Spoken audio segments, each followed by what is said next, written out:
अशोक जी, note के chip की बात हो रही है दिल्ली के पत्रकारों की, आपके आपके भी मित्र रहे, आप भी नेता रहे पत्रकारों के, आपने भी जाके देखा, चैनलों में बैठ के बात करी है। तो नोट की चिप का डिजाइन आपको दिखाया गया था, नहीं दिखाया गया था?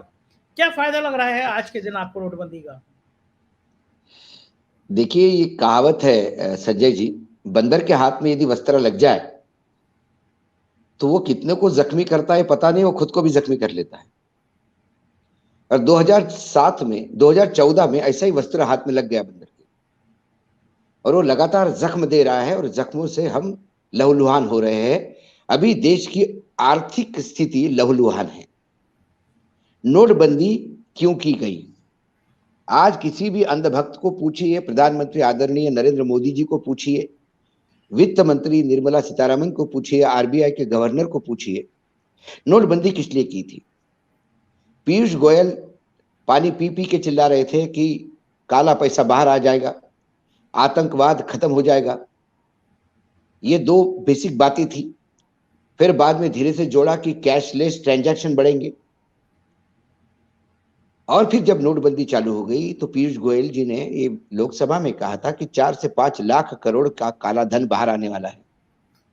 आरबीआई ने कई सालों बाद शर्मा शर्मी में ये बोल दिया कि 1.3 लाख करोड़ का काला धन आ गया है हमारे पास।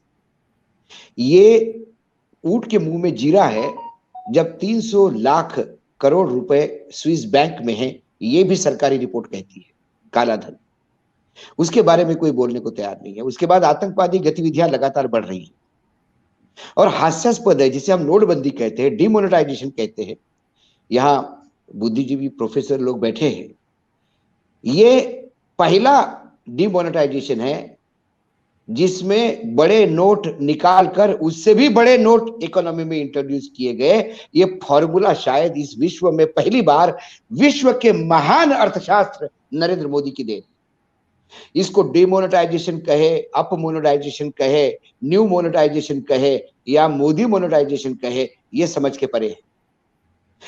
डिमोनेटाइजेशन के मायने हैं कि बड़े सर्कुलर जो नोट्स होते हैं सर्कुलेशन में, उनको निकालकर छोटे नोटों के भरोसे इकोनॉमी चलाई जाती है, ताकि बड़े नोट जब निकलते हैं, मोरारजी देसाई के टाइम पे ऐसा हो गया, तो एक काला धन बाहर आएगा। एक लोगों का एक सोच होता है।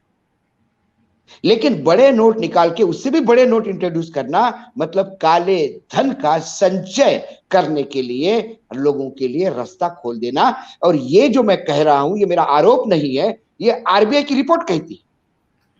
जिस 3-4 लाख करोड़ काला धन के लिए इन्होंने इतनी एक्सरसाइज की और ये कहते हैं कि 1.3 लाख करोड़ का काला धन हमारे पास आया है।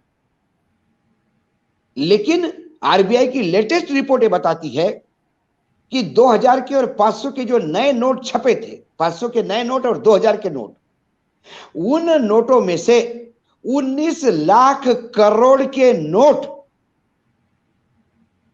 सर्कुलेशन में नहीं है। तो आपने 3 लाख करोड़ काला धन निकालने के लिए डिमोनेटाइजेशन किया, आपके हाथ में 1 लाख करोड़ आया और 19 लाख करोड़ नया काला धन इस देश में निर्मित हुआ।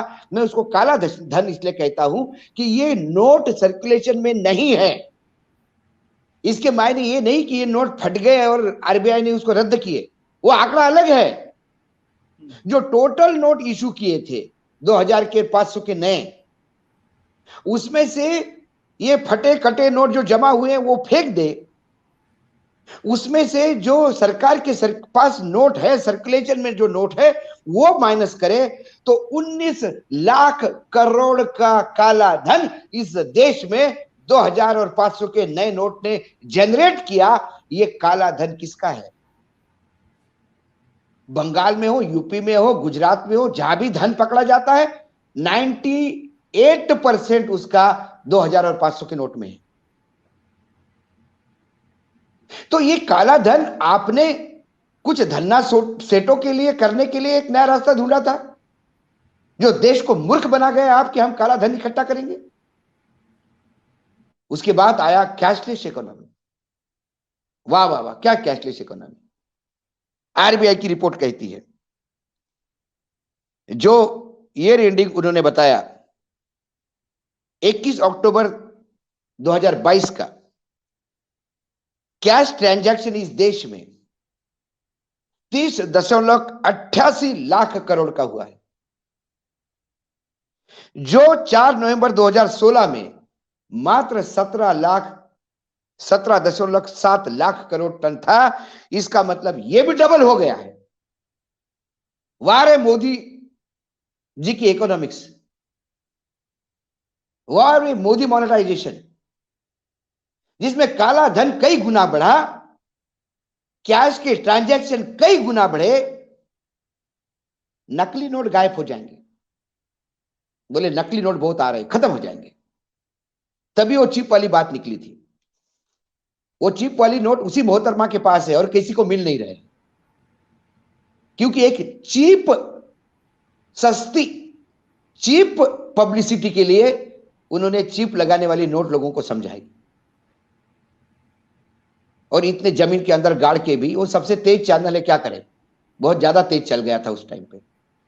उसके बाद नकली नोटों का आप देखोगे तो 500 के जो नए नोट है उसके नकली नोट 102% बढ़े हैं। मोदी मोनेटाइजेशन के पहले, डिमोनेटाइजेशन नहीं, मोदी मोनेटाइजेशन के पहले जो हमारे यहां नकली नोटों का परसेंटेज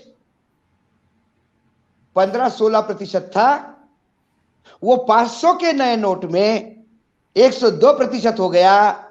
मतलब जितने छापे उससे ज्यादा मिल गए। और 2000 के नोट में 54% नकली नोटों का चलन बढ़ा। इसी डिमोनेटाइजेशन के बाद तो 10, 20 और 100 के नोट भी डुप्लीकेट आने लगे। यह नकली नोटों का इतिहास है, मोदी मोनेटाइजेशन का रिजल्ट है। आतंकवादी गतिविधियां बढ़ी, ये बताने की जरूरत नहीं है, ये सभी हम उसको रोज रिपोर्ट कर रहे हैं। अशोक जी, नुकसान कैशलेस ट्रांजैक्शन की बात मैंने आपको बताई। कुछ फायदा भी एक आध गिना दीजिए, आप नुकसान ही नुकसान गिना रहे हैं। मैं धन्ना सेठ हूं नहीं। देखिए, मैं धन्ना सेठ हूं नहीं, मैं व्यापारी हूं नहीं, तो फायदा मुझे हुआ नहीं। जिन लोगों को फायदा पहुंचाने के लिए मोदी जी ने यह बात की, शायद लिस्ट उनके पास होगी, और ये हम आरोप लगाते हैं। क्योंकि गुजरात के कोऑपरेटिव सोसाइटी में जो पैसा बदला है उसका कोई माय बाप ही नहीं है।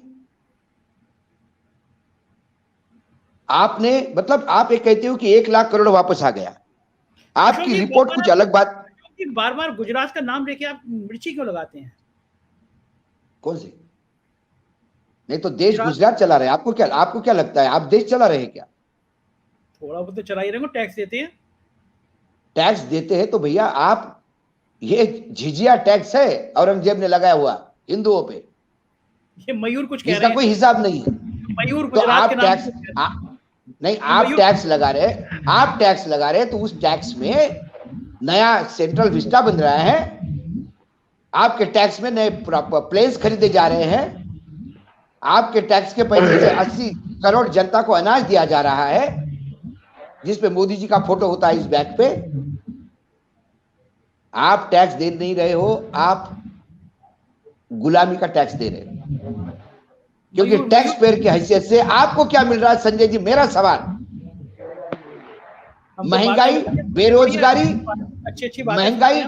महंगाई, बेरोजगारी, पैसे का अवमूल्यन डॉलर के तुलना में, इंपोर्ट एक्सपोर्ट में घाटा बढ़ता है, किसान की आत्महत्याएं बढ़ती हैं, बाढ़ से आज भी बाढ़ का प्रकोप जारी है, अशोक जी आप अस्पताल में लोग मरते हैं। आप राष्ट्रवाद के नाम पे इतनी परेशानी नहीं झेल सकते। ये राष्ट्र मजबूत हो रहा है। अरे राष्ट्र, संजय भाई, राष्ट्र रहे तो मजबूत हो ना, या राष्ट्र ही समाप्ति की ओर जा रहा है। अब राष्ट्र किसको कहते हैं? अमित शाह और नरेंद्र मोदी राष्ट्र नहीं है। राष्ट्र बिल्किस बानो भी है, राष्ट्र वो भी है जो 145 लोग उस पुल टूटने से मर गए।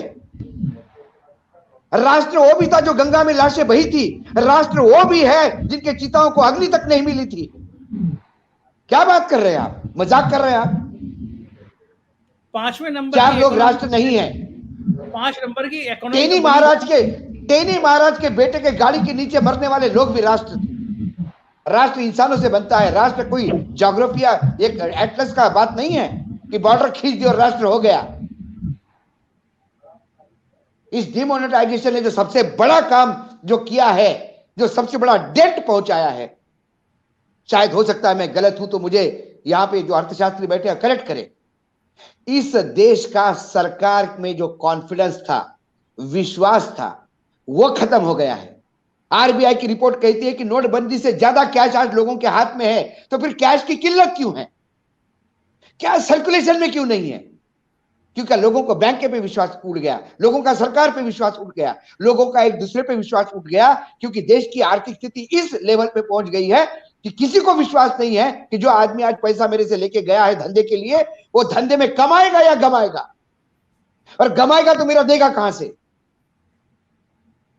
तो भाई भाई को पैसा नहीं दे रहा है, पति पत्नी को पैसा नहीं दे रही है। एक पैरेलल इकोनॉमी इस देश में थी। पूरा विश्व जब